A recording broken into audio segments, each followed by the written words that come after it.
Welcome to this edition of At the Mic. I'm your host, Keith Malinak. This week, I talk with YouTube personality Alex Stein. That conversation is coming up. But first, let me tell you about Curtis King. He was a man who, at the age of 80, decided that he would join the Union Army and go off and fight in the American Civil War. To put his age into perspective, Curtis King was born in Virginia during the Revolutionary War. He was turned down a couple of times during the Civil War, but eventually was accepted into what was known as the Graybeard Regiment, comprised only of men from Iowa who were over the age of 45. King was the oldest by a wide margin. However, his superiors found him to be as hardy and as energetic as men less than half his age. This unique American hero was discovered by Dave Matthews, the guy who runs American Pride Roasters Coffee. He found out about Curtis King through an unassuming historical marker, a sign in the middle of Iowa. And Dave took the time to stop and read the sign, and now it's time for you to stop and smell the coffee and enjoy it.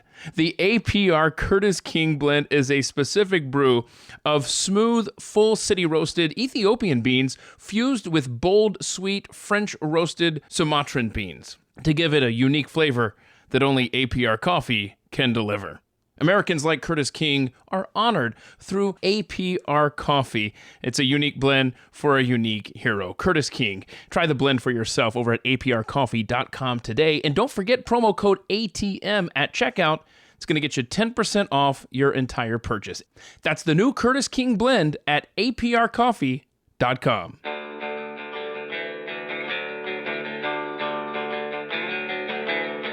You're listening to At the Mic with Keith, an independent podcast production.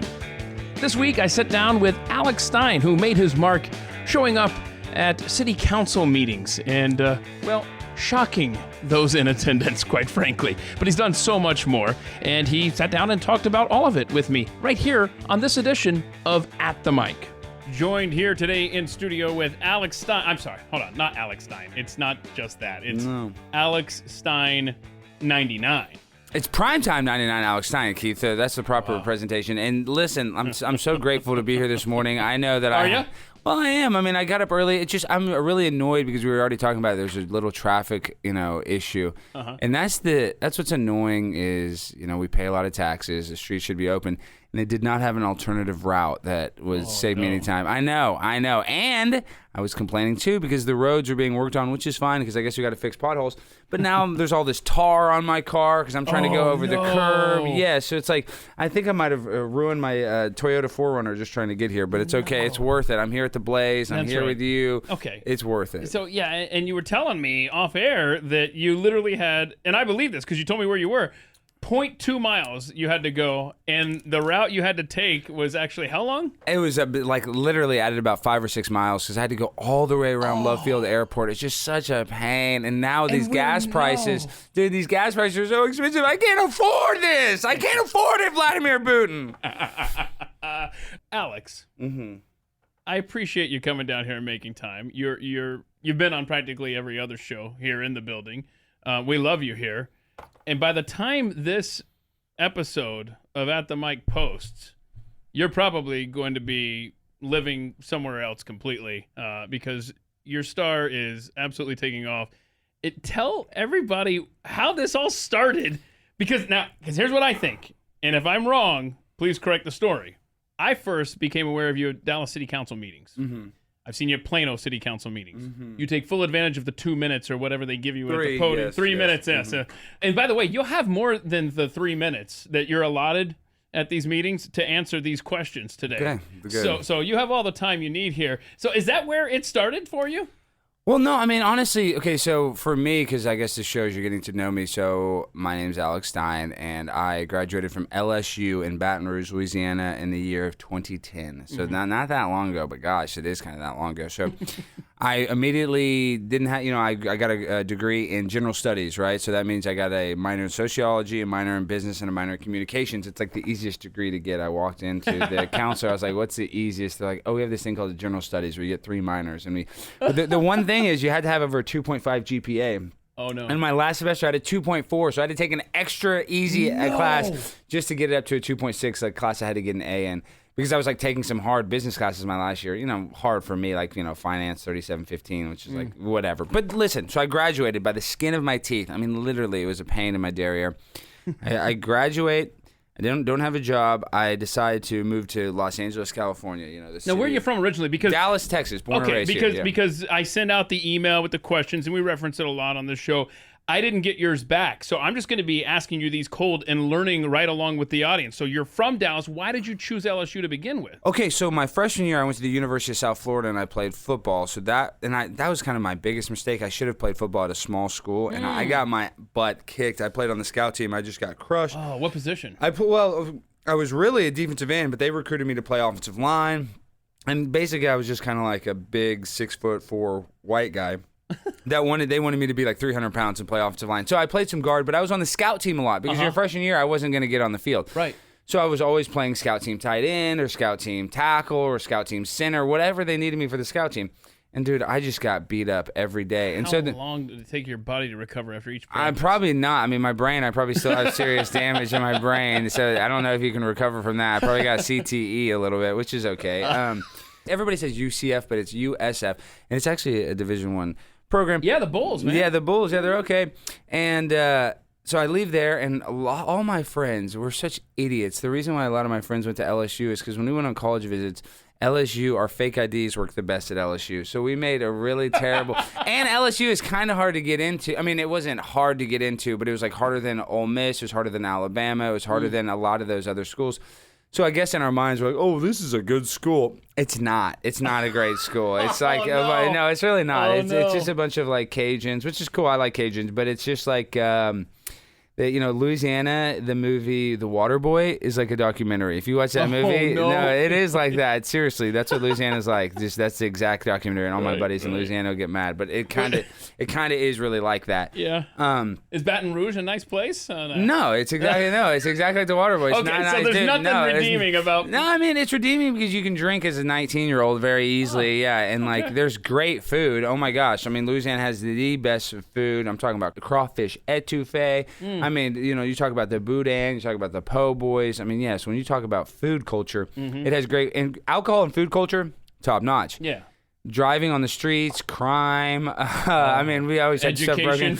Education, yeah. I mean, I just had all kinds of goofball teachers. And that's somebody, if a young person's listening to this and you're in college, if you just show up to class, you'll pass. I know that's a little secret. I didn't really learn that till about my second year at LSU because not that I got a bunch of Fs, but I think I got one F in my college career because a teacher failed me because I didn't go to the class enough, even though like I did a lot of the, see, this is the thing at LSU. Because it's a state school and people have lives, most of the classes were take 4 tests and drop the whatever your lowest score and then take the average of 3.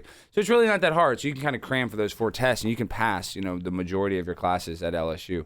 So that shows you what kind of education it is. It's a public school education in Louisiana. It's not that great. So I graduate there. Okay. I don't have any job prospects, and I go to the City of Angels, Los Angeles, and I move to dude, when I on a whim? Well, I mean, I wanted to. I mean, I had done stand up in college, and and I'd acted a little. I got you. So you thought, hey, there might be a future for me in LA and of course, yeah. And everybody kind of dreams of LA, and I know now people still go there. But this is like before like the TikTok craze, and this is like when YouTube was a thing, but it was like not what it was today. And I remember going out there and creating YouTube videos and stuff. But I went to LA and I got a job, my first job, and everybody should go do this or try this. I went and got a job at Central Casting. And because even though now I'm a little older, I still look kind of young. I got all these roles, what they call 18 to look younger. They need people over 18, but need to play like high school students. 'Cause if they use young kids, they have all these SAG rules where they can only work 6 hours, this and that. That's why that is. Huh? Yeah, so if you're over 18 and you look young enough, like I was on Spider-Man. I mean, I was like a featured extra in, Spider-Man, the one with one with Andrew Garfield. I was in The Office. I mean, I was in, It's Always Sunny in Philadelphia. Dude, there's literally 100 shows and so many commercials. This is fascinating. Yeah. Yeah, no, it was really cool. And then I got on some TV shows. I got on like this dating show with Iliza Schlesinger called Excuse. That was like my first like TV show. I was like, wow, wow, this is kind of cool. And then, so now all these reality TV producers picked me up, and then I got on this show called The Glass House, and it was on ABC, and what it was like a Big Brother knockoff. Yeah, yes. Yeah, I was on that, and that's like when I was 25, and that was my first time going viral. But I got kicked off the show. The producers totally, I screwed myself because I didn't know how to act, but they were like, Alex, you should be the villain. I was like, yeah, I would love to be the villain. That'd be cool. And I didn't watch enough reality TV show. Everybody else on the show was like, oh, I'm a reality TV fan. I love Big Brother. I'm not hating on that. I like reality TV, but I didn't understand a lot of the schemes and scenarios. Backstab, stuff like that. I didn't know how to really be a cunning villain. In my mind, I was like, oh, you guys want me to be the villain? So I just kind of walked around like this girl. It was like 12 people living in a house with there was 2 toilets, but 1 bathroom in the toilet, kind of like a frat house, like a dorm room or something. And this one girl's giving me grief because I walked around in women's panties to try to be edgy or be funny. And I did. Yeah, that was one of the first nights there. Oh, no. And that made this cop all mad, and people were just some people loved it, some people were mad. But this girl, she was always going number 2, and she didn't always go number 2, but every time she went number 2, she would spray this orange scent. I can still smell this orange scent, to cover it up.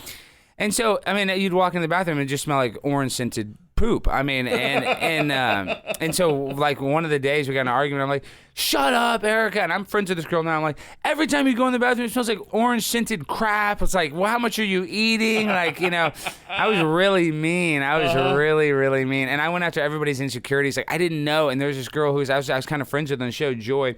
She's like, Alex, you're too mean. She was an ex-Playboy playmate. I was like, you show your for a living. I really could give, and I was vicious. And the show did not like that. So after the second episode, they kicked me off, and then the ratings plummeted, and they asked me to come back on the show.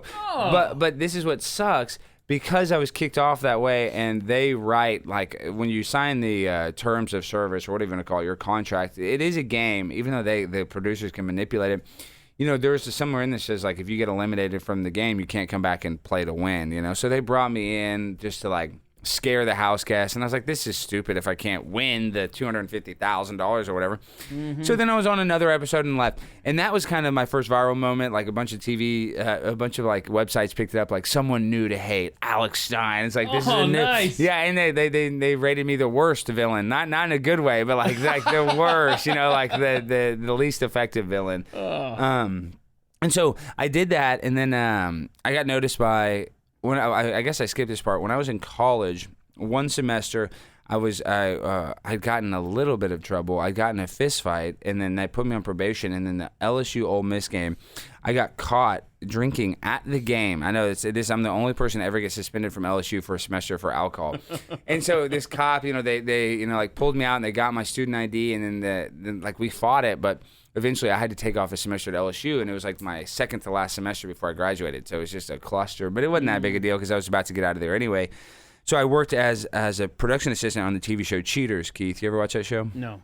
I think I'm familiar with it. Okay, so Cheaters is a show we go and we follow people and we confront them or their husbands or wives if they're cheating on them. So I worked there as a production assistant, cleaning up the bathroom for the crew. It was really terrible. But I liked working there, but just my job It kept you close to the action. Yes. So then maybe too close. A little too close because the camera, we had editors that were there all the time, but then when you do the bus, we'd have a big crew come in, so it'd be just 20 dudes just blowing up the toilet. So I was cleaning up the toilet. Did they smell but not orange scented? Yeah. No, they didn't have the respect to cover it up there. Okay, so then I freaking go to back to Los Angeles. I get on some TV shows, and then this show Cheaters is all filmed in Dallas, Keith. And so one of the producers was like, "Oh yeah, we can probably get you a job working at Cheaters if you want."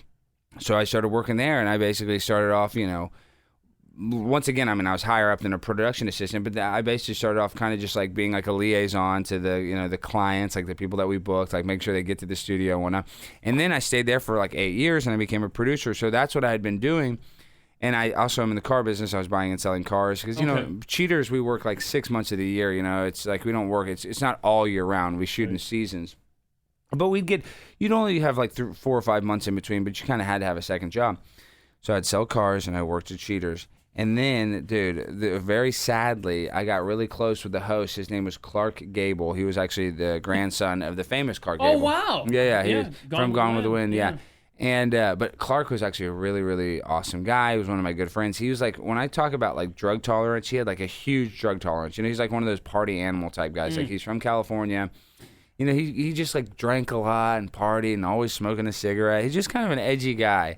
And I would have never thought this would happen to him. And I talk about this a lot today because it really is a serious issue. He was with his 19-month-old baby and his wife. And they gave him, or he went to go buy some pain medicine that he thought was like Vicodin or Oxycodone or, you know, something. And it was pressed pills from a drug dealer that had fentanyl in it. And he died. He took like and the reason why I bring up his tolerance is like he didn't just, if he would have taken a lot, he still would be alive. Like what he took was like, you know, would kill a horse, you know. Obviously he didn't know what he was taking. So he died and it was really sad. I was like, really, you know, just really sad about it. Really messed me up. And this is 2018, I believe, or either 2018 or like right at the beginning of 2019 is when he passed away. And they were like, "Oh, Alex, you're going to be the next host." And then come to about 2020 when we're about to start filming. And in my mind, I was so sad about him, and I'm like, "Oh, this is kind of cool. I'll be the host of Cheaters," just because I'd been there so long and I produced it, and I kind of look Clark and I look similar, and I could host Cheaters. I know the show, you know, backwards and forwards, and I know exactly how to, you know. I just know how to confront the people. I would have been a great host. Yeah, hold on, time out. Yeah. He knows how to confront people. Some of these videos following around local officials, they're extraordinary. Yeah, so I knew I would have crushed it, but then right when they were trying to film, I'm like getting ready. I was like on my diet. I was looking so good. I was like, oh man, I was really like. You were ready to go. I was in the best shape of my life then because I was like super motivated to exercise. I was like, man, I'm finally going to get to host a show. Like it was owned by, you know, we're picked up by Viacom, so it's on VH1, it's on MTV, and it's syndicated in like 30-something countries because I love watching American trash TV. So I was like, oh man, this is going to be cool. Like this, I'm going to be like Clark. I'm going to make, you know, 6 figures. This is going to be a good gig. This is going to be like life-changing. Right. I mean, not that I wasn't making pretty good money actually producing, but this is just different. I'm a creative type. Sure. So right when the show's about to happen, like a week before we're about to start filming, all of a sudden I'm in the studio and like there's this like kind of like older black guy, like 52-year-old DJ. Not to bring up his race, but like the reason why I bring that up is he was totally different than me. You know, he was older than me. He was like an ex-DJ, and he was like this like, his name was Peter Guns. He was like in the rap group. And so I guess what the guy, Bobby Goldstein, thought was like, oh, well, Alex won't care as long as I hire somebody like different. Like if you would have hired like another 30-year-old white guy, you know, I might be like, why would you hire him? And they still wanted me to, so when they introduced me to Peter Guns, they're like, oh, this is the new host. I'm like, what? I thought I was the host. He's like, well, we kind of want to go in a different direction because we got a virtue signal and that's not what he said, but that's basically what it was. And Peter Guns, you know, he just kind of wanted to go in a different route, which is fine. So I immediately quit. They didn't expect me to quit. You know, they thought I would still stay on and produce episodes. So I was like, no, man, this is so stupid. That's not what you told me. Yeah, and so one of the guys from Cheaters actually was a real nice guy. He's like, Alex, you should just do your own like podcast or show. I'm like, dude, nobody's gonna listen to my podcast or show. Like, I was kind of in this mindset, like this Hollywood mindset. You got to have somebody back you up. You got to have like a big corporation or company or like have a deal with somebody. Luckily, I didn't. I listened to my buddy and I made my first podcast. And before I knew it, I had 1,000 subs on YouTube really fast. Whereabouts are we in time? It's still in 2020? This is May 2020. This is like right. The pandemic had started in March, and so like, and I was. The thing is, I guess I didn't talk about this. So my show is called The Conspiracy Castle. So I was like, I love conspiracies. I'm into really conspiracies, just like, you know, 9/11 and just, you know, everything, the moon landing. I'm a conspiracy nut. And so I didn't know what I was kind of going to talk about. Like, I've always been funny and this and that. So I was like, well, I love this show, Arrested Development, and they have a show on there. It's called The Magic Castle. I don't know if you watch the show. Do you watch? Yeah. Oh yeah. So I love that joke, like just like a wordplay. So I was like, I want to do the Conspiracy Castle. And then that's where I started off. My first episode, I talked about like Scientology and L. Ron Hubbard and, you know, just kind of like your basic conspiracy stuff, not even that kind of milquetoast stuff. I was like, wow, this is, I just couldn't believe how fast I got to 1,000 subscribers. You know, some bigger YouTubers that I had listened to shared it. And I was like, wow, this is cool. Okay. I wasn't making any money or anything, but I was like, well, at least somebody listened. I got like 1,000 views. Right. I'm like, I was like, oh, wait, this is cool. Okay, I can do this. But I was using my buddy who helped produce it. He was, I was going to his place and like using his cameras and stuff. And so very quickly I realized, well, after like the third episode, I'm like, well, I'm going to start doing this. And then I had to buy my camera. I had to get set up. I had to learn how to stream it. Yeah. So the first few months, I was like learning how to live stream it. So, and learning how to edit it after. That was the best thing. And I knew how to edit a little bit, but it's just talking about like I'd never done my own content. I never like used. I was using like OBS, which is an online broadcasting system where you can stream it and you can add overlays and stuff. So all that was new and it was so much fun. So I'm listening. I'm growing slightly. And then right as my channel's going, in my mind, I'm like, well, I should go speak at these city council meetings. Not really for the content, but in my mind, I was like, obviously, I'm going to post it. But I was talking like real earnestly. I was like, man, these lockdowns they're not really stopping the spread. And one issue, I talk about this all the time, though, there's this 81-year-old guy named Rudy that would walk his dog at the Bachman Lake Park all the time. And I walk there every day with my dogs. And he stopped going, and I had his phone number, and I messaged him. I'm like, Rudy, why aren't you coming? He's like, well, they closed the bathroom. The bathrooms are locked, which these are outdoor bathrooms. They don't even have roofs, but they're metal. They're nicer. They're just different than the porta potty that like everybody uses methamphetamines in. And seriously, they've been like burned down multiple times. You could tell like people like were doing drugs and left something, and somehow the porta potty caught on fire. He's like, yeah, I don't like to change my colostomy bag inside the porta potty. And so then I was like, well, I'm going to go speak about this, and I spoke about this, and they just didn't pay attention at all. They just kind of looked at me like, oh, you're a tinfoil hat weirdo. Because I'm like, I was, talking about how we're going to have vaccines coming up, and I was kind of, everybody kind of knew, like, all the conspiracy theorists knew, like, man, people have what is called cognitive dissonance, where they know the government will lie to them, but they think the government has their best interests. And so I wasn't suffering for the cognitive dissonance. I was kind of awake to what's going on. Not saying that there wasn't a virus going around, just saying that. Oh, no. We're all conspiracy theorists now. Yeah, basically. Frankly. I mean, that they've painted us all into a corner. 100%. And I was just saying, like, why, some of these mandates are unnecessary. It's not going to really help out, and it's just really hurting, like, the middle class. And I was being, talking to it. They weren't paying attention. And then I think it was, like, my second or third speech, I said some stupid thing like, I was talking to Mayor Eric Johnson of the Dallas City Council, and all these meetings were a Zoom at the time. So like I'm a comedian, so I want to say something funny, but like I was trying to talk earnestly, but then I said I would write my speech and I mixed in some jokes. I was like, Mayor Johnson, because all they did was talk about the vaccine numbers. That was the biggest thing. This is right when the vaccine was first coming out. Everybody had to get vaccinated. I was like, what you should do is you should do Mayor Johnson's, Free Johnson and Johnson in the gay community, because people the gay community would love the double entendre. and then I look at him and I was like, you being the first openly gay mayor of Dallas, I think it'd be really successful. And he's not. He has like 3 kids. He's like happily married to a wife. And I just saw his reaction. Oh, dude. no. I could see he was like, what? And that was the first time I got his reaction. I was they're like, listening now. Yeah, exactly. And so I was like, wait, what? This little joke, just kind of trolling him. I was like, wow, I got to troll him the whole time, dude. I got to troll him the whole time now. And basically that's kind of my like villain origin story, realizing like these non-playable characters, Keith, like they don't want to interact with us. Once they feel once they get elected, they feel like we work for them somehow. They are annoyed that you even have time at that podium and that microphone, and they have to sit there, and they're probably paying bills or on their cell phone, right? Yeah. They're probably playing solitaire while you're talking. Yeah, and so.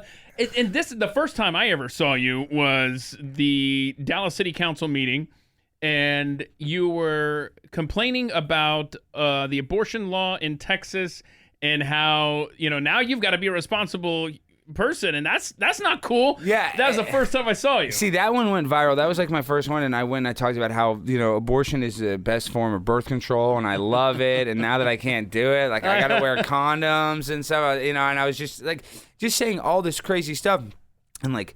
A bunch of right-wing conservative people like Charlie Kirk, Ben Shapiro. That was like my first, I guess, viral video of that, because all the conservatives are like, look at this leftist is like loves abortion. No. Yeah, they fell for it, obviously. And I don't like abortion. I think abortion's terrible, but that's what the whole point of the joke is. I was just like, oh man, because that's what these clowns on the left sound like. And I know it's not every person on the left, but these people that defend abortion, like, oh, it's women's rights, but what about the baby's rights? And it's just kind of a the world. And correct me if you disagree with this, but the world is such an out of control, bizarro place that you have to go over the top to make points like you're doing at these city council meetings just to get their attention, because otherwise we'll just think it is another leftist out there. Yeah, I mean it's that simple. Like people are like, where do you get your ideas from? Or people have asked me that, but it's just easy. I just hold up a mirror to whatever Brian Stelter's saying, whatever Don Lemon's saying on CNN. I mean, and you just like you talk about like what's the biggest issue in the world? Well, I don't think there's enough trans rights awareness, and that's literally what they'll tell you. They won't talk about the gas prices. They won't literally talk about the border crisis. They won't talk about how the middle class is dying and people can't even afford to buy a house, and how BlackRock, these like Vanguard, these companies that have $10 trillion in assets buy every house, rising the price for a single family not to be able to afford it. Like all these serious issues. But they're going to talk about, well, trans people aren't getting enough awareness. And it's like, dude, whatever. I'm not even anti-trans. If you're trans, you're 18, and you want to, wear a dress, go for it. Yeah. If you're 9 years old and you're about to have gender reassignment surgery, now I think that's a little different because you don't let a 9-year-old drive a car. You don't let a 9-year-old smoke a cigarette. I don't know if you don't let a 9-year-old ride around the block on a bicycle without a helmet, and yet they're aware enough to go ahead and get this gender reassignment surgery. I mean, Keith, dude, it goes to this. There's like a joke, and I never quote the comedian, but it was just a little Twitter joke. I really should find out who said this, but she's like, having a trans kid is a lot like having a vegan cat. You know who's making the decision. It's the parent. It's the owner. Because a cat, needs meat. And a kid, it's like, listen, everybody goes through phases. I went through a weird phase. You went through a weird phase. But these parents are the ones that are enabling them. And if it's not the parent, a lot of times it's an uncle, it's an aunt. Mm-hmm. So what I'm saying... There's an activist somewhere in this child's life. Somewhere, because these kids are like not... I mean, they're making lifelong decisions, and they'll even say, oh, puberty blockers are reversible. But that's not true at all, because like there's kids that said that they went on puberty blockers, and then they stopped at 17, and they still had a penis of like a 9-year-old. So that's like a real thing. I mean, that other people have said that, which is, that doesn't seem reversible to me, that, you only have one time of maturation of going through puberty, and for you to block that, it's like it doesn't just kick back in at 17. Right. So I guess the trans awareness, we're on that topic. That's what I notice is how silly the world is like we have serious problems, but all they want to do is virtue signal to the 0.018% of the community. Like they don't, I'm a populist, people like say, are you right or you left? I mean, really and truly, like I consider myself a populist more than anything, somewhere in the middle. I mean, now because the left has gone so far, obviously I'm more conservative, but Overton window, baby. Yeah, really. I mean, that's basically what has happened, because really and truly, the world we live in, like, racism stuff, bad stuff does exist, but it's a lot of government manipulated stuff. Like, look at all these hate hoaxes. No, there's not a lot of, Jussie Smollett is a perfect one, and you always see it like when, like, somebody gets their driveway sprayed with the N-word. It's like they always, run the tape back, and it was like their own family doing. It's always a hoax. Yeah, absolutely. And so I'm not saying like race isn't an issue, but it's never as bad as you hear on CNN. And that's just what I'm trying to.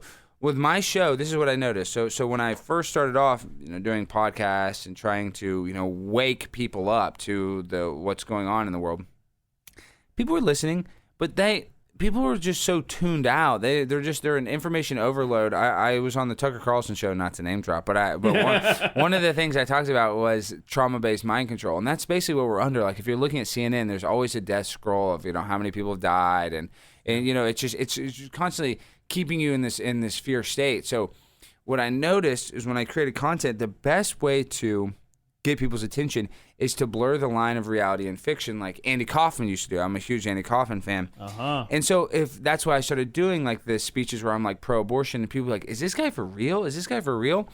And then after that, I had a video that went like really viral where I went there in scrubs and I sang like this pro-vaccine song, this cringy song. Like, give me Dr. Fauci, give me that ouchie. And like it got shared by like ABC News, all these outlets thinking it was real. They're like, oh, look at this guy. Yeah. Really? Yeah. On ABC News, I got it all on my page. And this is all impromptu, by the way. Yeah, correct? I mean, I literally freestyle rap these songs. People are like, what are you talking about? But it's kind of hard. It's harder. It's almost easier for me to freestyle it because I'm don't know. I'm like autistically gifted at rhyming. I'm like the Rain Man when it comes to rhyming words. And it's not hard to be really cringe. Like that's a part of it too. I'm not. If I was going there and trying to be cool like Kanye West or something, it'd be different. But knowing that I'm playing, it's called astroturfing. Like I'm playing a character on the left that is supposed to be cringe. So the cringer I get, the better it gets. And so once I did that video at City Hall, then I started linking up with a guy named Cassidy Campbell. I don't know if you're familiar with him, but he's a guy that has a 1.5 million. Now he's at like 1.7 million or something YouTube subscribers. But Is this the big guy with the beard? No, that's Alex Rosen. He's a friend of mine too. He started coming too after the fact. But this guy is Cassidy Campbell. Okay. He plays like these characters like called Wangsta, and he used to get shared on World Star Hip Hop all the time, and he used to go viral all the time. But then he got based, and it just like the algorithm, YouTube just crushes him. So his channel was kind of on the decline, or it just wasn't growing like it was. It became stagnant is a better word, not decline. Then he noticed I was going to the meetings. So Cassidy, I was like, I encouraged Cassidy, hey, you should come to the meetings. You should play these crazy characters. And now Cassidy, he's had a few million hit videos doing this as well. I love it. And I actually encourage people like, are you mad that people are, stealing your bit? Because Mark Dice does it too. No, and I was like, no, I encourage Mark Dice to do it. I encourage other people to go speak at these city council meetings and mock the left because we need more people doing it. Yes. And so that's when I noticed, like, oh, wow, it works if I do it. It works if Cassidy does it. And it's literally just, like I said earlier, it's just regurgitating these left-wing talking points that make no sense, that aren't based in science. Like, you have Ketanji Brown Jackson. She'll be like, well, I can't define a woman because I'm not a biologist. So she admits that biology defines our sex. So they're all hypocritical, And, like, that's the same thing with abortion. All day long they're like, oh, it's women's rights. Yet if you get in a DWI car accident and you hit a woman and she's pregnant and you kill her and her baby, that's a double murder. So so it doesn't make sense. Like a lot of stuff is hypocritical like that where they say, oh, well, as a baby's not, it's just a clump of cells. But, that clump of cells, if you're a drunk driver and you hit a woman and the baby dies, that's a double murder. So it's just a lot of the hypocrisy in the world. It's easy to call out. It's not even, it's like right in our faces. So it's not, you don't even have to really come up with like these great bits. It's almost like a comedian calls it hack. It's kind of hacky, to regurgitate this stuff. And so basically that's really kind of where I'm at. That's what I noticed when I was talking about earlier, when I was creating content that was informational. And I always try to give it like a comedic twist because I'm consider myself kind of funny. Like people would listen and laugh, but the best is when you just go full overblown. Is this real or is this fake? When you blur the line of reality and fiction and you act like the craziest leftist person, they're like, wait, do I really look? Because why that's effective is when you go to the meeting and you say something serious, you're like, Joe Biden is senile and Kamala Harris won't go to the border. That just, the right doesn't really share it and the left doesn't really share it. But if you go there and you make fun of the left, for some reason they are still, or like the right shares like crazy, but then even the left is interested because they're like, do I really look like this? So it's more effective to both sides than it is to astroturf as a conservative. And it really and truly, it's basically, people are like, oh, you're like Colbert back when Colbert was funny. Now he sucks. And not that he was that funny, but he had the show on The Daily Show where he was like a fake right winger, right? He was kind of like a fake Rush Limbaugh. And that show was popular because, and that's back when the right was like going into the Iraq war and starting a never-ending war over weapons of mass destruction that we never found. So it was low-hanging fruit. Like I'm not really climbing these trees and going and getting pineapple. I'm literally just grabbing the banana. That's it's like literally low-hanging fruit. It's actually pretty easy. So you and I have a mutual friend, Kay Smythe, who you guys kind of interviewed each other simultaneously for her podcast and for yours at the same time. And she made a comment during that conversation that y'all had that and I completely agree with what she said. She said by the end of the year, everybody's going to know the name Alex Stein. And I agree completely. So my question for you is, by the time this podcast posts, this may be the case actually, do you have any plans, if the right deal comes along, to leave Dallas-Fort Worth? Would you move somewhere else, or are you connected so much here to Dallas that you don't want to leave? Well, I really appreciate that comment. I love Kay Smythe. She's awesome. I've got to give her a shout-out. And she works at the Daily Caller, and she's great. But it's funny you bring that up, because now I'm meeting with some people in New York City. I don't want to get all sad, Keith. This is the issue. My mom recently died. She got COVID, was given remdesivir, and died, 5 days later without our authority. And I was in there just watching her die. It was really bad. I'm so sorry. Yeah, it sucks. But that was just about 3 or 4 months ago. Yeah, right? October 25th. So it was 5 months ago now. Time flies. It feels like yesterday, and it's weird. For when you lose a loved one, you think like the time. A lot of people are like, oh, time makes it easier, but it's like, nah, I miss her even more every day. But regardless, what I'm talking about, you're asking me why I'm moving. When my dad, right before that happened to my mom, right before the pandemic, my dad had a heart attack and then had to have quadruple bypass surgery, and it was really a big deal. And because he went with oxygen to his brain for a little bit. He's he's not slow, but he does have a little cognitive decline. Like his doctors diagnosed it. They called it pump brain. Just because he's just, my dad's still smart. He obviously can still drive a car, and he's fine. Like, I don't want to make my dad seem like he's like, some. Yeah, I gotcha. But he's just not the same as he was before the heart attack. And so I'm really close with both my parents. They were divorced, but I was really close. And so now there's a lot of opportunities like, you should come here, or you can work for here. Right. And I don't really want to leave Dallas. Right now I don't want to go anywhere. To be honest. Well, maybe one of the great things, because there's so few of these, but maybe one of the benefits of the pandemic was how we kind of came to depend on things like Zoom and long distance communications. So I don't see why you would have to move. Like, I could be your agent if you need help with this. So let's keep you here in Dallas for sure. You're ours. You're ours, man. Yeah, no, I like it. And the Blaze has been really welcoming and nice. So I obviously, an opportunity at the Blaze would be great. And there are some other opportunities out there where, people are like, oh, why don't you come to Nashville, or why don't you come here? And I'm not going to say totally no, but right now I'm making every time. It's not about the money. I actually don't really care about the money because I really don't. I buy and sell cars. Like, if I really want to make money, I can grind all day and do really well selling cars. But that's not my passion. My passion is making people laugh or entertaining people. And staying independent, I would say, has its own benefits. But no, before I forget, I want to revisit something you mentioned in passing earlier when you were starting out there. You were on an episode of The Office. Oh, yeah, here, I'll pull it up. Yeah, but what episode, what season is this? I was on Michael Scott's last scene. Let me show you right now so you can see it. Yeah. Okay. And that was actually one of my favorite days because at the time, The Office was the number 1 show. Mm-hmm. Let me pull it up. Michael Scott's last scene. And that was so cool because it was just, it was such a hot show. Okay, so there's me in the thumbnail. You can see it. If you watch the clip. So you got to see that top one. You'll see me in the blue sweatshirt. And it's just me. It's just me walking, but I'm in the whole scene. And it was a really emotional day. It was like Steve Carell was crying, and Jenna Fisher, she played Pam. She was crying the whole day. Where was this recorded? That was at an airport in Ontario, California. Yeah, I've been to that airport. Yeah. Okay, so Goodbye Michael Scott episode. In the thumbnail, like you said, you're in the blue shirt in the background, walking toward the camera. I'm looking forward to watching that later, man. Yeah, you got to see the clip. Here, I'll send it to you. Okay. I'll text it to you. Yeah, that's good. And it's just a 2-minute clip, but I'm in most of it. I love it. So you did stand up. Yeah, and I still Keith, I still do some comedy. Like, I did some stand up at a little event now. But really, I consider myself like I'm more, and this sounds so lame, but really, to me, stand up comedy is kind of dead. Like, I grew up and I loved Sinbad, and I loved like Gallagher. I remember watching those. Like, that's back when I remember in the late 80s, early 90s when. And how old are you?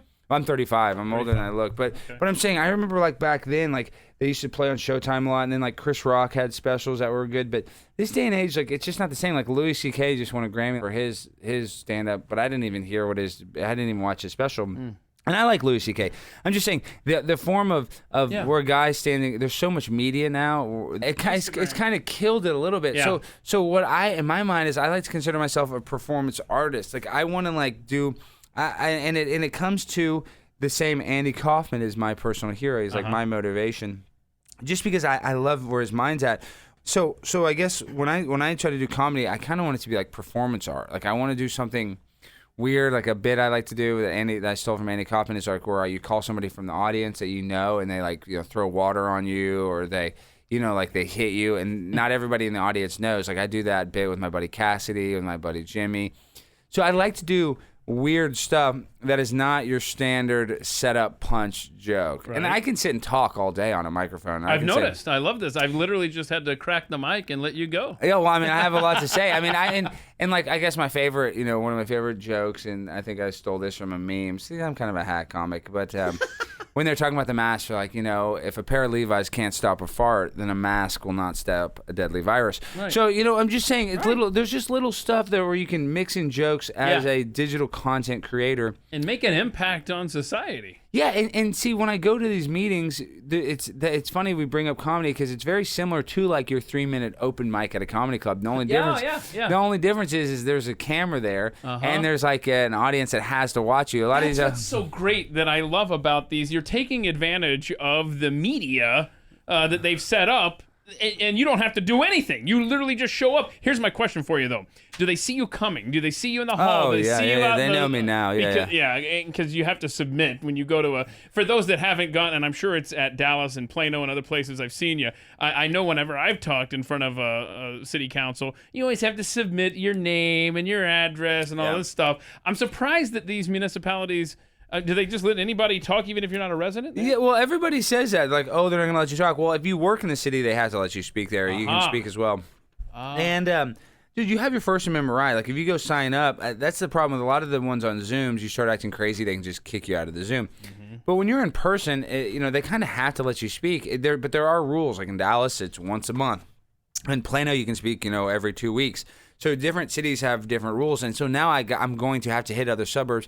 Obviously, they know who I am in Dallas, and they let me speak. But it's just the I'm all about energy. It's just so low vibrational energy when you walk in there and they're like, oh, they're nervous. Some of the politicians get up and leave and say they have to go to the bathroom because they don't want to be on camera of their reactions. They know that it's going to be a viral video. Literally, that's awesome. Yeah, the city manager TC Broadno. Now when he sees me, he's a city manager. He's one of the highest paid employees, and I call him out. He makes $500,000 running the city, which I don't know if he's overpaid, but he doesn't run the city that great, and he just doesn't like it. Every time I'm about to speak, so there are people that are literally nervous, which I like, because most people, when you get on the microphone, they're nervous, they're tense, they're like, oh, it's scared, right. And they're talking about something serious, like how they got a DWI, an accident, and Child Protective Services took their kids, or whatever. It's like this sad thing, and they're trying to get help for.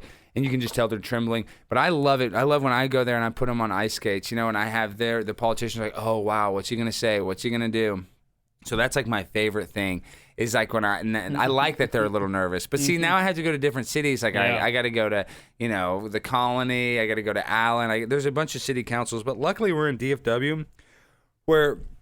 There's 35. There's literally 30 city councils to go to. It's never ending. Maybe this bit will get old, and I'm not the first person to ever go. You know why it won't? I'll tell you why it won't. Let me interrupt you. Yeah. It's because the world will continue to show how absurd it is on multiple fronts at the same time. And we could have sat in this room a year ago, and you and I would not even have imagine a world where you could go in front of these city councils and literally talk about stuff like kids wanting to get sex change operations, and the administration that is in charge in this country is like, and if you challenge that, then we're coming after you, red states. I mean, the world is going to continue to be absurd. So you'll always have material waiting for you. That's a very good point. We're never going to run out of stuff to mock, and that's the other big thing is these elitists, even though I don't like to use that word, a lot of the stuff they do is literally mocking us. I mean, they basically pee on us and tell us it's raining, and that sounds crazy, but seriously, when they talk about, I said this earlier, we have serious issues here in the world, and all they're going to do is tell you about trans rights or tell you about something that only affects a small part of the population.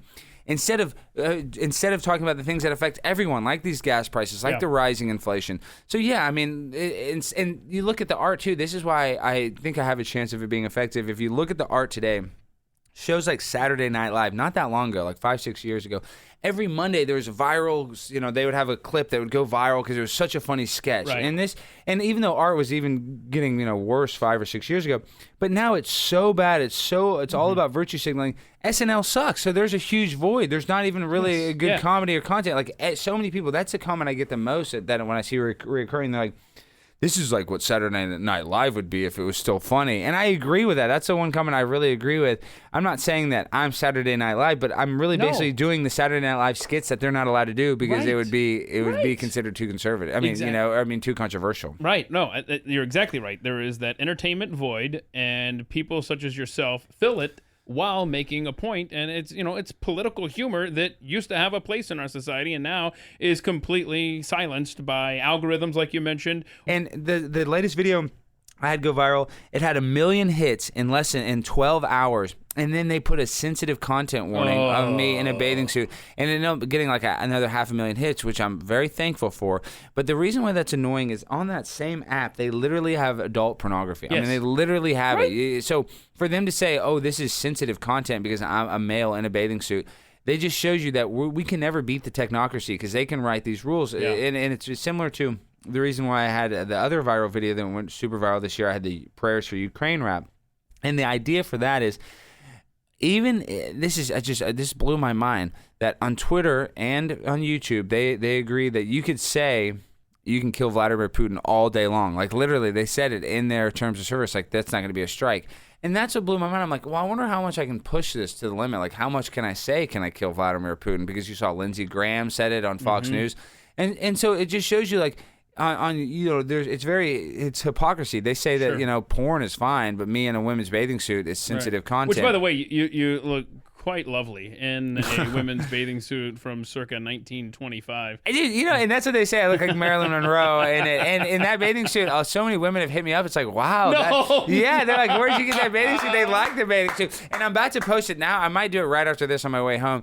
I was going to make a video of me returning the bathing suit and showing them that I wore it and say that it was uncomfortable just to see what their reaction would be. Please. Yeah, I know that would be funny. Make sure you got to send me, if you tweet that or post that, you got to make sure I'm aware. Yeah, I think that will be funny showing me return it. But when it comes to, like, we were talking about the comedy void, though, it is literally, that's what my only thing that's like my motivation is that I'm going to talk about the stuff that's not allowed to be talked about. Yeah. I'm not going to be politically correct, and we really should call out a lot of people on the right too. Like a lot of these people, like Dan Crenshaw. There's a lot of rhinos in the world where they give you the impression that they're conservative, but really they're globalists. And that's like I talk about conspiracies, and the reason why I loved Alex Jones. I was just an Alex Jones fan, and he talked about it.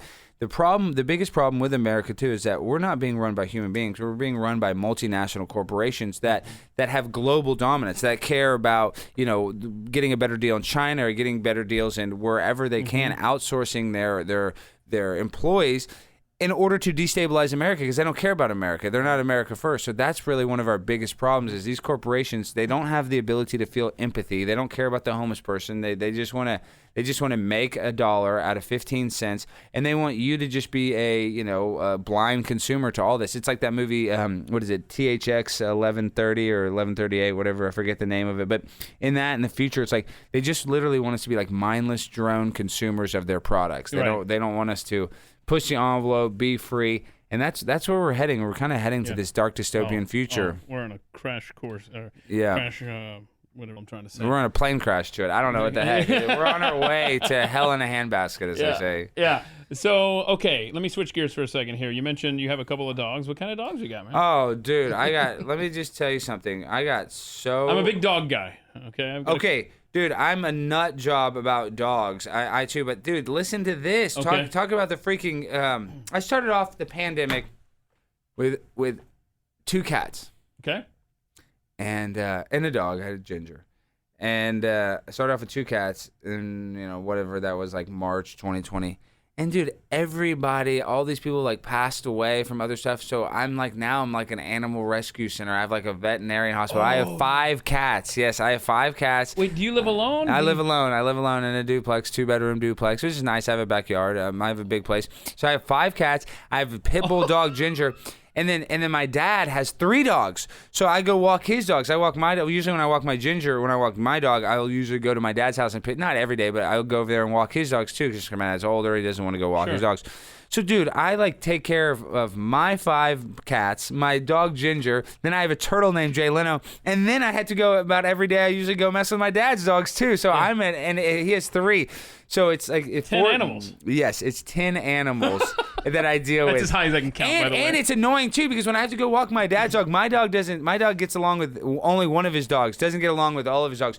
So I usually had to walk Ginger and Bandit, like 2 of the dogs. I'll walk them together. And then I had to go on a separate walk with the other 2. Yes, dude. So I walk. That's why I go to the Bachman Lake because that's where I walk. How many Ginger. steps you get every day? Dude, every day I walk. I literally, if my diet wasn't so bad, I'd be skinnier. But I walk 5 miles every day. Okay, all right. No matter what, I walk 5 miles. But I do that for the mental health. That's another thing. I don't want to give advice. I'm not a role model. I'm like when Charles Barkley says like I'm not a role model. I'm not one of those people like follow my lead.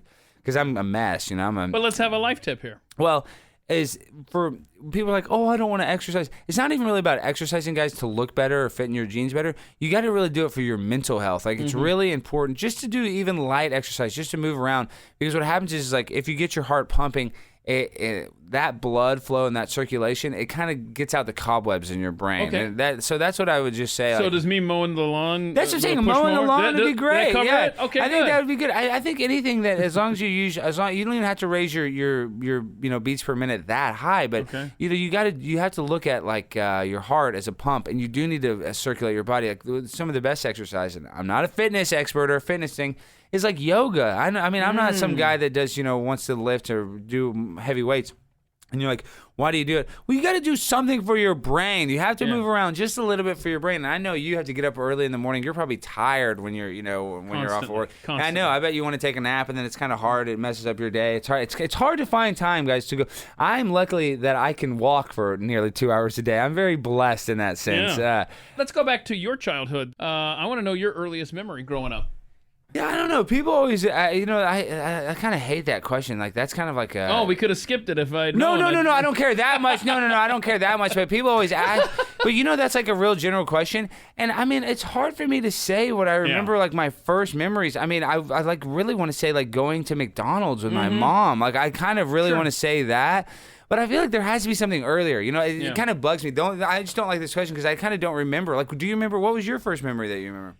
Oh my goodness! It would have been because a lot of times people sit in that chair, and I'm fascinated by how many times their answer is a traumatic event. And for me, it's very similar to that. I remember screaming my head off on a family vacation with a bunch of extended family. I don't know if I was just embarrassed being this way in front of them, but I remember having a splinter in my toe, like I'd stepped on something, and just getting it out was agonizing. And I can remember what the door looked like out there in front of this rental house that we had, and just screaming my head off. I do, however, have an equally fun memory, and that was going to rescue a stuffed animal that I left at my babysitter's house and guiding my grandparents all through Cobb County, Georgia to go find it. Wow. And so those are my really early memories. So we can... Oh, no, it's funny you say that. No, because now I'm kind of thinking like, yeah, I mean, this I don't even remember happening, but my dad's in the bail bond business, and he had this woman that read, and she smoked cigarettes in the bail bond office like constantly. She's just ripping cigarettes all day long. And I don't remember this at all, but I grabbed the ashtray and swallowed a bunch of cigarettes, and they had to rush me to the hospital to pump my stomach. And then when I got out of the hospital with my mom, I went to pet a dog and got bit by the dog and had to go back in the hospital. I don't remember any of this, but now when you say traumatic, like one of the first traumatic injuries or thing, I remember I got stung by a jellyfish as a little kid in Florida, so that's kind of one of my early memories too. So it's funny you say traumatic. Now that kind of made me click like, oh, I kind of remember getting stung by that jellyfish. So stuff sticks with you. Yeah, I guess that's so that question's kind of hard because it's so vague. Yeah. And I hate hard questions, but we'll see. You could have had an opportunity to answer these ahead of time. Yeah, I do, but come on, dude, I don't do homework, dude. So check this out. Let's do college. Let's do rapid fire on some of these then that I would have asked. And you say skip if you don't want to do any of these. I don't okay? care, dude. All right. Any hobbies for Alex Stein? Oh yeah, I mean, well, other than running a veterinary clinic, other than like creating content, dude, I'm nuts. Yeah, when do you have time? I imagine you stay very busy. Yeah, dude, I am, and now I'm getting a lot of interview requests. I am pretty busy, but I kind of like to do stuff. Okay. I mean, everybody likes to take a nap and relax, but I actually like to be busy. It's like when you have a boring job. Yeah, but there's a fine balance. There is a fine balance, but like at least here, the day goes by quick. But if you ever had a boring job where you don't do anything there all day, time goes by so slow. So I kind of like being busy. Yeah, I actually made a chart once where your level of busy is a 5 scale, okay? And in the job where you just sit there and play solitaire all day, I mean that's slow. Right, that's a 1. That's miserable to the point of like, oh my gosh, what am I doing with my life? Where the 5 is I have no time to breathe. Like I'm literally going from one thing to another. So there's a happy medium there, and it's a 3. That's how it would be. Like, yeah, I'd cheater some days. Like, I'd be like, oh, just so stressed out. I hated those days. So, yeah, you're right. There's a little happy medium, staying busy. But, I mean, creating content, that like was like, and that is kind of my main hobby, even though I make money from it. But, I mean, dude, I want to say sports, but now I even really hate professional sports. Yeah, they do everything they can to ruin it. My favorite thing used to be to travel. Like, every month I was going somewhere, doing something. And I've gone some places. I drove some places this past year that I would normally probably wouldn't have driven that long, just so I didn't have to fool with it. Yeah, fool with it. But I need to get back to going and seeing the world. Life is short. So where would I go if I wanted to purchase a vehicle from you? You mentioned that. You sell cars? Yeah, but see, I'm really in the wholesale business, so I'll give you an instant cash offer. I have a car lot. I have a car lot on Inwood Road where you can come and I have a couple cars. Yeah, but do a lot of people show up there now that you're becoming more and more famous by the hour? No, less people, because I've been grinding less hard in the car business. So people still hit me now. They're messaging up. They're like, "Do you still want to? Will you still buy my car? Like, are you still buying cars? Are you still cool with me?" Well, because this is why when the retail car business, it just sucks because you have to you're only making like maybe $500 to $2,500 max on a car, unless you're selling a bunch of like third-party warranties and stuff like that, which I don't sell because I don't try to rip people off on that stuff.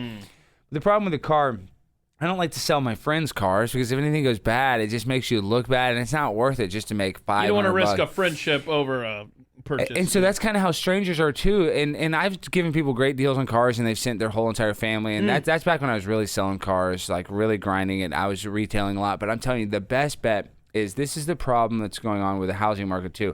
In the car business, every dealer has a floor plan, which is basically like it's what dealers use to buy the cars. It's financing. And so what happens is they don't actually have to use the money. They have a big credit line with a bank. And a lot of times these banks are owned by like Vanguard or BlackRock. Oh, boy. And the reason why that is bad is because these guys have a huge loan from a bank, and then they sell the cars. So we're financing the cars as dealers from the auction, and then we're selling them to customers that are financing it. So the problem is because there's a finance to finance, it's artificially inflating the price of the cars. If people actually had to pay cash for them, these other dealers had to pay cash, the cars would be much cheaper. And so that's where I use it to my advantage. When I can sell these cars, like the best car that I get, if I can get a car from somebody that maybe has a transmission issue or has like body damage or something, and I'll usually fix it, and I'll sell it at the auction because these dealers have these floor plans where they can just pay obscene amounts of money for these cars. So it's almost, and then if something goes bad, I don't feel bad because you're a dealer. I bought bad cars at a dealer. You just got to learn how to buy better. But if you do that to a customer, it's different. It's like, I'm not going to pay my rent. I'm not going to do this. So for me, I'd rather sell the cars to the other dealers, and then I don't have to worry about customer service. I don't ever have to worry about them returning the car. It's a lot easier. Yes, I sell, and I actually sell more cars wholesale than I do retail. But you make less money because I'll give you an instant cash offer. I have an app with CarMax where I'll give you their offer. I'll show you what CarMax will pay, and then I'll match it by $500 to $1,500. So there's not a lot of room because these other companies like CarMax, these other dealers, they know that they can offer a lot of money because the market's hot. So it's a lot. It's a grind, dude. Selling cars is not. And my freaking football coach, Coach Richardson, he used to tell me, Alex. And he was my history coach. He was my history teacher and my football coach. He's like, Alex, if you don't pay more attention, you're going to be selling used cars one day. And then I freaking started selling used cars. And on top of that, so my dad. Does he know this, by the way, today? Well, but it's funny he said that because I was selling cars. My dad's in the bail bond business, and how the bail bond business works is a lot of times people don't have money to get out of jail, or they don't have money for collateral to make sure they're going to go to court. So they would give us their cars. So as a kid, even before the internet, I used to remember my dad would put them on Dallas Morning News, and I would show the cars to the people. Like they'd come to our office or house. Because my dad didn't want to jack with it. So, I've been showing cars to people forever. Wow. And my dad's not in the car business, but that's how I got in the car business, because we'd get all these cars in collateral. And as a matter of fact, he didn't get in the car business, so it'd be easier to sell the cars. Like, he purposely didn't. And then I decided, now we're selling. I think if you sold, over 10 cars a year, you have to get a license. So that's when that's when we got the license. That's when I got a license, because I started selling cars. But the reason why is as a kid I would sell 4 or 5 cars a year, and my dad would give me $250 or $500. That's a lot for a high school kid, so I kind of knew about it, and I've been doing it a long time, and the cars sell themselves. If they run and drive and they have AC, somebody's gonna buy it. Yeah, definitely. Okay, I'm trying to get back to rapid fire. Let's see here. Favorite music genre? Favorite genre. I had to say the favorite is rap. But I like all. I love country. I love all genres. But my favorite has to be Biggie Smalls and rap. Yeah, that's my favorite. All right. Last book you read? Oh, I was just reading George Orwell's 1984, even though we read that in high school. But I ordered that. And then what was it?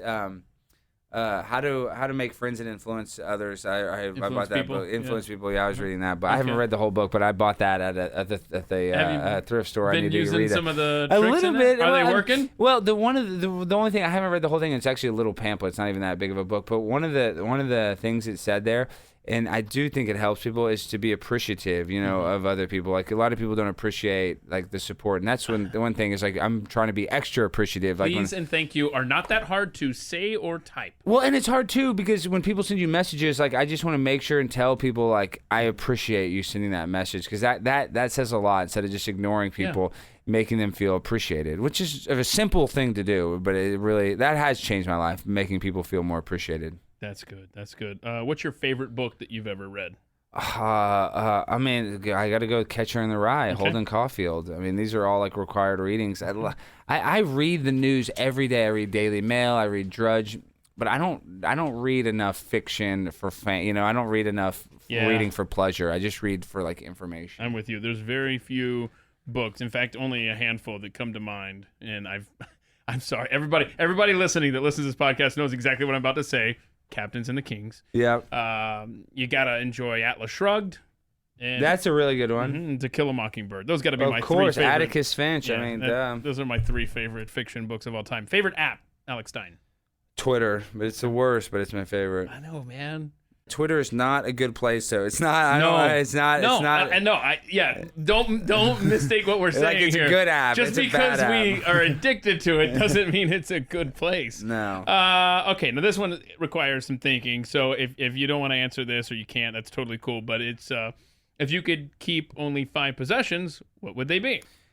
Yeah, okay. I actually read this one. I kind of like this. I mean, this is the problem. If I have power, then I got to have my air fryer. That's a big one. And I don't know. I mean, if a cell phone counts as a possession. Yeah, I don't know. I hate this question. I hate this question because it's like if you're on an island. So let's say we're on an island. I keep forgetting to add the phrase deserted island. Okay, if you're on a deserted island, what would the 5 things that I would need?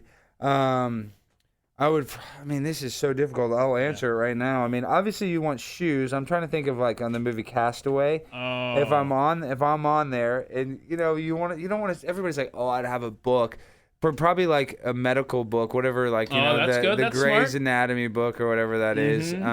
That's smart. And then I would have something to hunt with. So a gun would be. I would definitely want a gun on there. I would definitely want, so we're at a gun, we're at shoes. You know what? If I'm going to add deserted island onto this, then why don't we just say a house? Yeah. I mean, possession. Right. Like, what are my favorite possessions that I have now? I'm anti-materialistic. Yeah, this is 2 questions, really. This is how would you survive, and what are the sentimental things? Well, that's the thing. But in the car business too, I keep talking about it. We're really talking about it. We have we just love material items. Like people put their ego into inanimate objects, and that's what blows my mind. And it is like I've pulled up to a meeting in a nice car, and it gives you this like false sense of like I get why you want to have a nice car, and you want your neighbors to see that you have a nice car for whatever reason. But at the same time, it's like very poisonous to start putting your being emotionally invested in inanimate objects that don't even know you exist. And that's really how we are in this, especially in Dallas, such a materialistic place. Yeah. So what's the most scared you've ever been? I mean, my mom died. I mean, that was the most scared, honestly. Yeah, I'm not trying to be all over but yeah, that was, I'm still scared. I'm not really scared of dying anymore because I saw like her go from alive to dying in front of my face. So it's like I know that was going to happen one day to me. But yeah, I mean that was the most scared I've ever been, just sitting in that hospital crying, not knowing what's going to happen, just sitting there. So yeah, that's the most scared. Yeah, I bet. And that's in a way, it's actually a good thing now because nothing. I always think about that too. Like it's kind of my motivation to go into the meetings and stuff. I'm like, there's no need to be scared. I've already seen the scariest thing I've ever going to see in my life. See, and I appreciate that attitude. I lost my dad in 2017, and I have taken the opposite from my experience of losing a parent, and it's that my grandfather died in 2015. My dad dies in 2017, and so I've just spent the last 5+ years thinking, oh, okay, so I'm next. I'm literally now the generation, it's down to me. Yay. Yeah. So I do appreciate what you've taken from that, and I am so sorry that you lost your mom. I'm sorry you lost your dad. I hate that. And then to lose him right after your grandfather, it's tough. I mean, that's the circle of life. I guess it'd be worse if we died before our parents. No, that's true too. But no, we don't want our parents to die. It sucks. It does. And Let me ask you this: do you have any siblings? No, I'm an only child, See, dude. same here. So Oh, see, that's why we're so similar. what happens is you're the only one that in the entire planet that is feeling this way. Yeah. You don't have someone else, another support system that is experiencing it the same way you are. And that I've always wanted siblings, never more than when I lost my dad. Yeah, you know it's funny. I don't care about having siblings. I'm such a loner and introvert. Like I'm actually a pretty sociable. Isn't person. that amazing? Introvert, but yet you show up at these city council meetings and perform. Well, and it's funny though. People are like, "Oh, you're an attention whore. You go to these meetings." I'm like, "No, doy. I'm trying to get people to listen to my podcast. I want people to watch my show. What do you, I mean, it's called marketing. You call it attention whore. I call it marketing. So yeah, that's so it's kind of part of it. Like I like to. I'm with you. You know, I like to bring attention to myself, but at the same time, man, there's nothing more that I like than to have my phone off and like watching something and just vegging out, being by myself. I'm with you. Favorite comfort food? Well, I mean, this is another thing. I'm plant-based. I don't eat meat, and I've actually gained weight. I was doing so much keto, I was like constantly digested. You've gained weight on this plant-based I know, diet? I know, because I eat. The Eric Adams diet? I'm like Eric Adams, and I actually like Eric Adams because like people are getting mad at him. Like the vegans are like, "You eat something with egg in it," and I don't like Eric Adams at all. I really liked Curtis Lewa, but he did Eric Adams. I had to agree with him on this thing.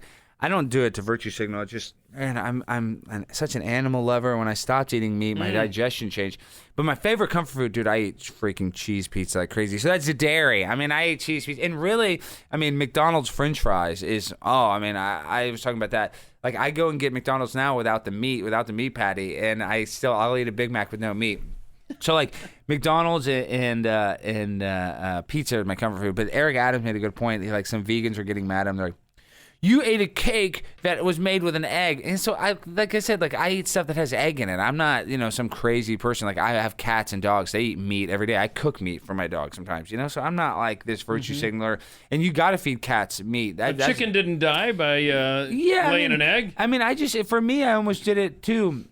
This is another thing because I'm conspiratorial. So like they say, that Hillary Clinton drinks the blood of children. They call it adrenalized blood from children, adrenochrome. And now maybe that's true, maybe it's not. I don't know. But I wouldn't put anything past her. I wouldn't put it past her. I'm just going to leave that out. But that's what they say is when these cows are factory farmed and they see their friends die, their blood gets adrenalized. So you're kind of eating the adrenalized blood of the cow or the chicken. So for me, I know that's weird, but for me, I'm like all about vibrational energy. So for me, it's just kind of like I'm just like vibrating at a higher energy, not eating meat and trying to eat a lot of freaking potatoes and rice, and I don't miss meat at all, to be honest. Wow. Okay. I think I do know the biggest turning point in your life. Yeah, my mom dying. Yeah. But really and truly, like that like just pumped me up to like it keep me going. But the biggest turning point was because my mom was my biggest fan. It had to be when Cheaters didn't put me as a host. I know that's weird because that's because when I started creating content, and my mom loved my content. So like her dying obviously was like the biggest like moment or the worst thing that ever happened to me. But like the biggest turning point where my life turned, where I was just creating content for other people. I wouldn't be here today if I wouldn't have not got that job. I probably would have still been working there, and I just would have never gone on my own. So that was depending on someone else for a paycheck. Yeah, I mean that was the biggest turning point, and that's why like losing my mom was so hard. She was my number one fan, and my dad is my fan, but he didn't watch any of my shows. My mom watched every stream, every video. My mom's the same way. I mean everything. And then she would complain. Oh gosh, I miss her being like, "Oh Alex, why did you eat on your stream?" Or why did you do this? Like eating a candy bar or something. And I mean, God, I would do anything to hear her complain. God bless our moms, man. Mm-hmm. So have you crossed paths with any celebrities or famous people that you'd care to share the story with? Anybody that made an impression, whether positive or negative on you? Okay, real quick, I wanted to tell this story. It's kind of a long-winded story. So I was on this show called Worst Cooks in America on the Food Network. Okay. And it's a show with Bobby Flay and Ann Burrell, and they get bad cooks and they try to teach you to be good cooks, and it's like this competition. It's a long story, but basically I got kicked off the show earlier than I should have because I said this stupid comment. This girl was like competing against me. I was like, my character, not a character. I mean, it's a reality show, but it's still kind of, you kind of have a shtick. Mm-hmm. I was like, yeah, I'm just wild in the kitchen. I don't know how to cook. I'm just like this crazy idiot, just got out of a young man. And this other girl, her story is like, oh, I have an eating disorder and I just need to learn how to cook and make recipes to kind of, for my health. And so her and I were both on the chopping block, and she was definitely going to go home. But I just opened my fat mouth like, Bobby Flay's like, why should you stay on the show? I was like, well, obviously I have a much closer relationship to food than her. And immediately he's like, oh, you're gone. Because, he's like, I was like picking on her eating disorder. But I shouldn't have said that. I should have just talked about myself. I don't know why I said that. So I was all butthurt about it. The Times Picayune, the New Orleans newspaper, because I went to LSU, they interviewed me. And this is before the show came out. I was just like, yeah, Bobby Flay's nice, but, he likes women more than men. And so then the Food Network sends me like a cease and desist. Or like, do not say anything bad about the host because it kind of gives away that you didn't win, right? Oh, okay. So they had a point. And I was like, all right, I won't do any more interviews. I won't say that. I apologize, And they're like, why would you say something bad about Bobby Flay? And I was like, I'm mad. They kind of knew I was mad. Mm-hmm. Then fast forward, like the show comes out. It's like a year and a half later, maybe a little less than, maybe right at a year. Freaking, my dad calls me, come up to North Park Mall right now. I'm like, what? What's going on at North Park Mall? He's like, just get up here. Oh, wow. I go to North Park Mall. There's this line out the door of Williams-Sonoma, and it's Bobby Flay's doing an autograph session. And I didn't know. And my dad's like, yeah, Bobby Flay's here. I want you to introduce me to Bobby Flay. I'm like, oh, gosh, Bobby Flay's going to act like he doesn't know me. This is going to be bad. I'm going to walk in there with my dad. How long had it been from the taping to this It's moment? been about a year, maybe a little over a year. And the show had already aired? The show had already aired, yeah. And now it's on Netflix if anybody listening wants to watch it. You can find it, Worst Cooks. I think it's season 3 or 4. I forget which one. But so I walk in there. I'm like kind of nervous. I'm like, oh, he's going to act like he doesn't even know who I am. Dude, when I tell you he couldn't have been any nicer, took a photo with my dad and I and made me feel so small and little. And I was like, oh, well, this is what professionalism is. Like when you're like Bobby Flay, he doesn't care about a guy that got kicked off a show, even if I said something bad about him. So I guess that was like my Hollywood moment that you realize I learned, like, you just got to, if a real big person, you don't get affected. What is it? A wolf doesn't get affected by the thoughts of sheep or something, I mean, like seriously, that is just how it works, and that shows me too, like, you got to be nice to everybody, even if somebody does something bad to you. You can actually get to them more by being nice to them than by being mean to them. That's a good point. I like that a lot. If you could go back in history, meet somebody, who would it be? Meet somebody in history.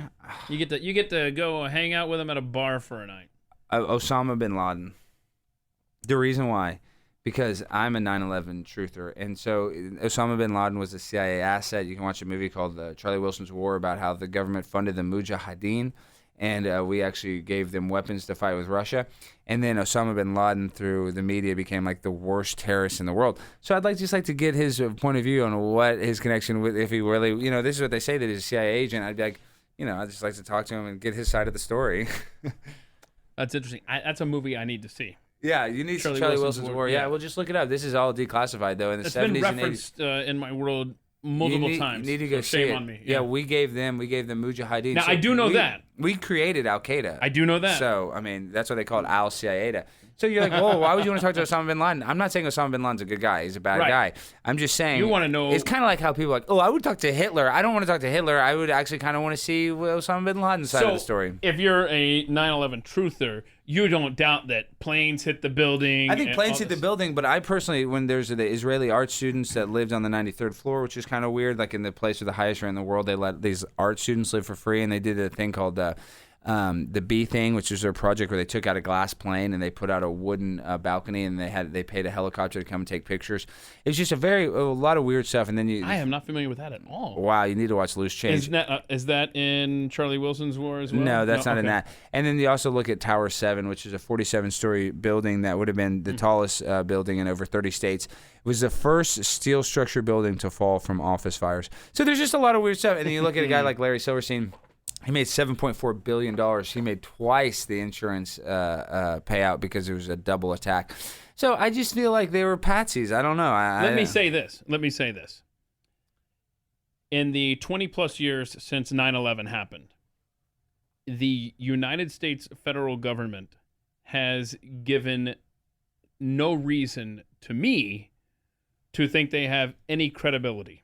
So perhaps I should go back and reacquaint myself with what happened on September 11th, 2001. And all you got to do is this. It's just official story. Two things. You look at the 9/11 Commission report. There's 28 pages redacted. So they can't even give us the real Commission report. And then this is forget about conspiracy hat. Forget about tinfoil hat. Okay. Condoleezza Rice and George Bush both said that they got prior knowledge from the FBI and CIA that they were planning that Al Qaeda was planning to attack buildings in America, and they disregarded it. That's what they said. That's what they both said. And so if you just believe that, then they're insubordinate. They were not protecting our country. If they had prior knowledge and they didn't protect our country, that in my mind is an inside job. So they say, oh, well, we just made a mistake. And then the follow-up would be, then Alex, why would they let that happen? Oh, it's very simple. You look at the Patriot Act that gives you warrantless search and seizure of our phone and emails. That was signed, and that was actually part of what they call the PNAC, Project for a New American Century, and one of the authors of that was a guy named Joe Biden, who happens to be our president now. And what it also did is it pumped up a 20-year war in the Middle East that pumped up the military-industrial complex. And then if you look at a guy named Pat Tillman, who was was an excellent football player who died by friendly fire. That was if you talk to his wife, he was sending his wife letters about how there was no clear agenda for the war, and that they didn't know, he had no idea what they were doing there. And he was supposedly going to come do an interview. I forget with who he was going to do, but he died right before he was about to leave the service. This is conspiracy that he died by friendly fire. That's not a conspiracy, right? And it was friendly fire during a training session. It wasn't during combat, which I think is very highly unlikely, because if you see movies like Saving Private Ryan and stuff, if you have some sort of famous soldier, I mean, Elvis Presley when he went and fought in the war, he didn't die of friendly fire. You would take extra care of a guy like Pat Tillman, and for him to die by the gun of his own servicemen. And he had enough time to scream at them that, hey, you're shooting at me. What are you doing? Well, yeah, he did not, and he didn't. And then also look at the Afghanistan war. There's a thing called the Baki boys, where rich Afghanistan or have men that they would sexually molest or they would have sex with. Look it up, the Baki boys. And our soldiers, this is part of it. They weren't on the agenda, so they would let that go. If our allies were doing that to children, our military wouldn't do anything about it. So if you just look at what happened in the Middle East, and then look at how we left there, people like flying off airplanes, it is a disaster. We didn't gain anything from it, and it's the same people that told you they had weapons of mass destruction, constantly weapons of mass destruction. They didn't have any weapons of mass destruction. So if they're going to sit there and lie to us about that, they'll lie to us about other stuff. What's your most embarrassing moment in your life? Anything that jumps out at you? I mean, a lot. I mean, there's a lot of embarrassing stuff. It's just kind of hard. I mean, dude, I can just think and cringe about a lot of stuff. But have you ever had a bit, something that one of these city council members go bad? That fails, and like I've bombed at a comedy club, but that's like, that's embarrassing. But I'm trying to think, like the most embarrassing is, I don't know. I don't know. I mean, it's hard. Any date horror stories? Yeah. I got. It's probably the most embarrassed was outside of a bar. I got punched and knocked out by some guy. I was drinking at a bar at LSU, and I got in an argument with a guy, and he punched me and knocked me right out. So that was probably the most embarrassed, because the next day, I didn't get a black eye or anything, but like everybody's like, "You got your ass kicked," and I was like, "Any cell phone footage of this?" No, this is old. This is like the camera phones were like half a megapixel back then. But yeah, yes. Probably getting punched in the face and knocked out, drunk at a bar is my most embarrassing moment. But I've had other embarrassing. I just can't think of it. Sure. Any regrets you care to share with us? Yeah, I mean, everybody has a lot of regrets. I mean, I don't want to get all low vibration about my mom. I should have taken her to Medical City Hospital. That's my biggest regret in my life, letting her go to Baylor. I just took her to the wrong hospital. But other than that, can't be. And I'm still. I know I shouldn't. But this is another thing, and I don't like Dan Bilzerian. Really, I think he's terrible. Who's that? Dan Bilzerian. He's like the rich guy. He's like has a bunch of Instagram, nude women on. Well, you should look him up. He's kind of funny. But he's been on Joe Rogan. But he said. He's talking about regrets, and he talked about like this ancient Chinese proverb, and it's like this Chinese like farmer. It's like his horse ran away, and everybody in the town was like, "Oh man, this is so sad. Your horse ran away. Like your main thing." He's like, "Maybe." Then the next day, like 7 horses came back, 7 wild horses with his horse, and then everybody in the town was like, "Oh man, congratulations! Now you have 7 horses. You have a lot more than you started with." And he's like, "Maybe." Then his son is tending to the horses, and one of the horses tramples his son's leg and like destroys his son's leg and breaks it in multiple places. And everybody's like, "Oh man, this is so sorry. I'm so sorry about your son. And, this is so terrible." And the Chinese farmer goes, "Maybe."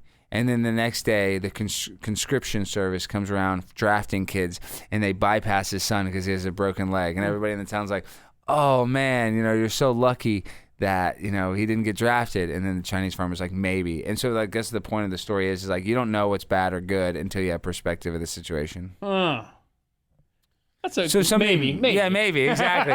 So that's what I'm saying. So like something that seems so terrible, it might not be that terrible a year from now. Like me when I didn't get the host of Cheaters, that was so terrible, and then now I'm dude, I'm having success on my own, and I don't and there's nobody in between the means of my production. So it's like, I thought it was bad then. Now is a blessing. I like it a lot.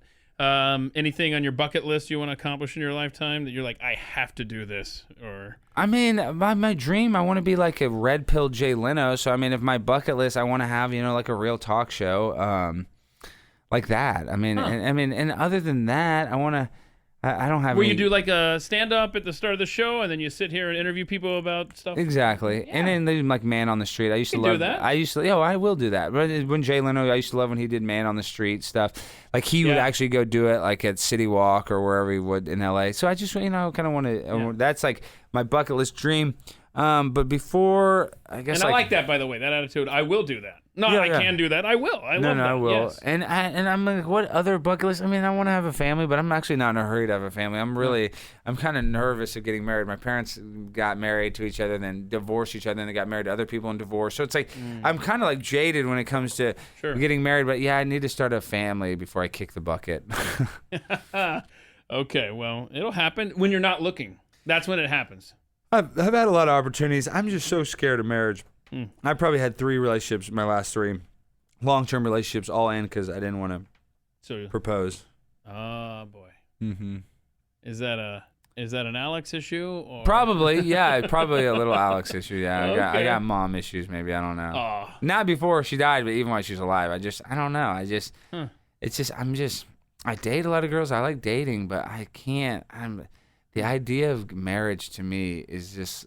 So after you determine that fill in the blank girl is not the one for you, how soon after do you break it off? No, I stay with a girl. I don't even. I'm not even worried. Yeah, I'm not even worried about that. That's not even a motivation factor. I mean, if we're friends, like the first and foremost thing is being friendly with each other. So if I can, and that's also a problem is you almost become too much of friends, and a girl doesn't want to just be besties. Like I see. Okay. I understand. Anything of interest in your Amazon cart currently? I mean, of course I'm an animal nut, so the only thing I have on subscription is, I have kitty treats, the freaking... Wait, what does your duplex smell like? Oh, like crap, dude. Oh my gosh, the litter box, people complain. Maybe that's your issue with the women. Maybe they're coming over and they're like, what is this? Dude, actually the last girl I dated, she would bring her cat over all the time. She was actually really chill. I usually date animal people. My house is crazy if you're not an animal lover, but if you love animals, it's not that bad. It's not that gross, My house doesn't smell that bad. I mean, if I clean the litter box and I, vacuum, it's not going to be, yes. But like right now, if I walk in right now, it's going to be a little cat smelly, It's a little cat smell. Okay, so where's the best place people need to go to find you online? I mean, guys, if you can't find me, you're not looking. I mean, I'm on Instagram, Twitter, I'm on YouTube. I mean, I have a Facebook page. Is it Alex Stein 99 everywhere? Well, no, that's another thing. My buddy's saying, it should be the same, but it's Alex Stein 99 on Twitter, and it's Primetime Stein on Instagram, and YouTube, it's Alex Stein. So you guys, if you can't. So what if you did this? I got a suggestion for you. What if you went and bought a domain, just with your name, and you put all the links there? Yeah, I got it. I mean, I have a link tree. I think it's a link. Oh, yeah, that's right. Link tree. I've heard of that. Yeah, I got a link tree with all of it. But like I said, guys, if you can't find me, you're not looking very hard. I'm there. I promise. Okay, hang on a second. Before we hang up here, let me just check something for you here. Check it out. You're going to appreciate this later, I'm sure. Okay, here we go. Well, Alex Stein 99 is somebody bought that. And they want to sell it to you for $70. They want to sell. I could buy that one. I think I have AlexStein.live. Okay, hold on. I'm gonna try. And I have ConspiracyCastle.live. I have a couple. Oh, okay. See, all right. So yeah. I mean, I have a website, but I need to. Well, somebody bought Primetime Alex Stein as well for $70. They want to sell it, and they bought Primetime Alex Stein 99. Want to sell it to you for $70. Well, somebody is playing games with you right now. I don't care. Appreciate that. I'm actually mad. I'm mad for you. No, I'm actually mad that it's only worth $70, guys. Come on, raise the price. I'm prime time 99, dude. I need it. This should be $70,000. Prime time Alex Stein 99. On the grind all the time. There it is. There it is. Thanks so much for coming in. I really appreciate it, buddy. Oh, my pleasure. We'll do it again sometime, Keith. Thank you. Well, I appreciate Alex taking time out of his very busy schedule to chat with us here on At the Mic. Next week, we're going to sit down with comedian and YouTube personality Chrissy Mayer. She tells us about her recent worldview sea change, and she's got some hilarious experiences that she's had along the way that she will share with us. I hope you will make time. Chrissy Mayer, a very fun guest, coming up next week here on At the Mic. Until then, I hope that you'll take a moment, rate and review this podcast. Please give it 5 stars over at Apple iTunes or Spotify. Feel free to drop us a note through the website at themicshow.com. And please do share that link with any friends or family who would like to hear some good conversations in their life. And above all else, I hope until next time, you will please go be free, and thank you for listening. This has been At the Mic with Keith, an independent podcast production. Head to atthemicshow.com for archived episodes, sponsor information, and ways to connect.